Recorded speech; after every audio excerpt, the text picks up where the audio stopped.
Have a ticket for this, or you can sit down. Oh yeah, we'll do. Do you know what I'm saying? Hey man, let's hear them out. Do you know what I'm saying? Stones and Surfaces show. Hey, shout out to the people on the panel. Do you know what I'm saying? Probably have to face my camera the other way to hear what they say. So let's have a seat. Why not? Do you know what I'm saying? You know, sit here. Quite interested. Do you know what I'm saying? I like learning, innit? Do you know what I'm saying? I think self-education is important compared to school education. I mean, with school education, you can probably, work as an accountant or some crap, right? But with self-education, you can be like, be a CEO, you know what I'm saying? I mean, hey man, Steve, like, I always come back to this Steve Jobs, you know what I'm saying? I mean, when Steve Jobs, built his company, Apple, right? He built in a garage with Steve Wozniak, and he just comes back from some travel to parts of Asia, India or some crap, right? Then he pulls back and he's trying to be a monk or whatnot, you know what I'm saying? And then imagine if, Steve Jobs was like, you know what, let's not build Apple. Where would the brand be? I mean, we won't even know Apple, you know what I'm saying? Apple possibly will be like, some, I don't know, it'd probably be like Taco Bell, I'm saying, some restaurant called Apple, but I say phone branch, I'm saying. So, hey man, sometimes innovation or sometimes, building, but Steve Jobs did say this, which is like, Okay, I think we're going to make a start. Good afternoon and welcome to our Wood and Stone session. By way of introduction, my name is Matt Robb, and I'm the Marketing and Media Manager for Stone Federation Great Britain, our Stone Federation Architects Club members. We're really passionate about promoting natural stone as a versatile, sustainable and beautiful material, and supporting architects and designers in their use of it. Now, in order to manage your expectations and to avoid any complaints after the session, let me just pre-warn you that by attending this session, you will now, over the coming weeks, be a Google Ad Marketing Manager's dream, as they now have two items of interest to pest you about: wood and stone. You're not just curious about one sustainable material, you are now a full sustainability convert, and there's a tattoo that you'll get after the session. So this session, as you will have gathered, is going to be using as a launch pad for the conversation one project in particular, which is the Trahoose development in Maidenhead. And I'll let Kirsten, the project architect, explain this in more detail. But one of the key aspects of this scheme that we're going to be exploring is this hybrid sustainable solution of wood and stone.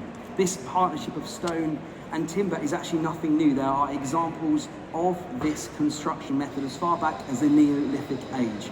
But in our own approach to see the mainstream adoption of structural stone on the route followed by the structural timber movement. For many of the leading voices within this sustainable design conversation, the solution doesn't just lie in one single material, but in solutions that bring together materials like stone and timber, who, in their own right, have a proven seat around the sustainable materials table, but when used in partnership, present a really exciting, scalable solution. So with that context in mind, I'd like to introduce our panelists. Firstly, we have Kirsten Haggart, the Associate Director at Waugh Thistleton, the Project Architects. We have Mark Berridge, the Regional Sales Director at Hess Timber, and Jordan Portney, Director at Albion Stone. So before we move into the panel discussion part of our session, each of the panelists are going to be giving a short 5-minute introductory presentation to this impressive scheme, and then we'll move into our conversation. So firstly, let's welcome Kirsten to the stage. And we are passionate about sustainability. We know there is a crisis in construction and in the environment at the moment. And we know that construction contributes to 40% of all global emissions. And that's only set to increase, and a huge proportion of that will be related to the materials we use to build our buildings. Because the energy that we use in our buildings, we're making really good strides with that, and that is reducing over time. So we really need to start thinking very carefully about everything that we specify and the reasons that we do that, so that the embodied carbon of our buildings is reduced.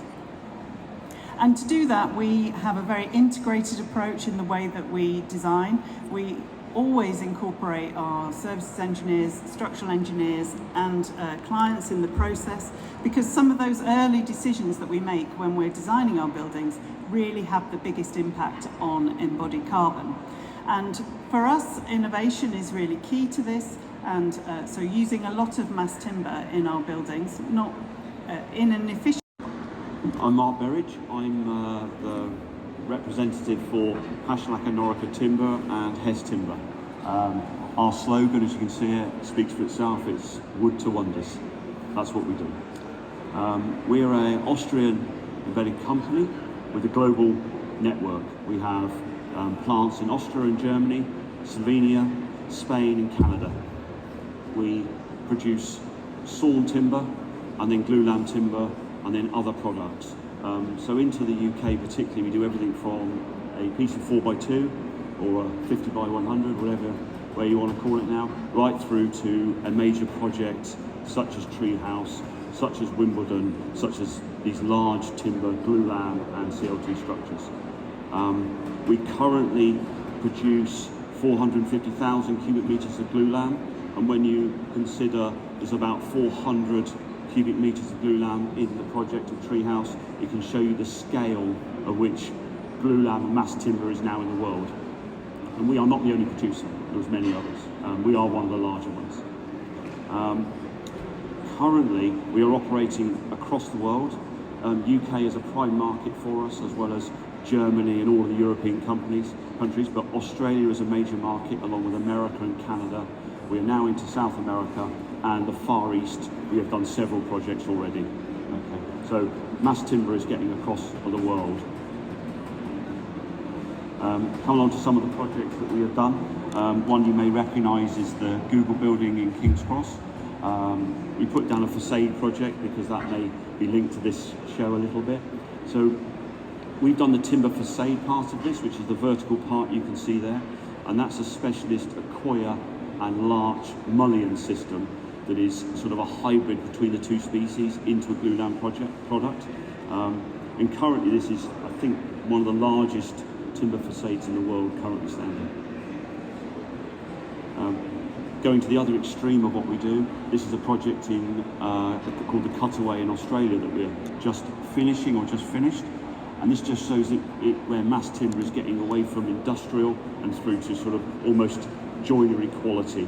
And we can do that. This one is carved and curved at the same time. And then our involvement in Treehouse and what we do. We start on this project where we were consulting. Quarterman, let's pull out. Let's go.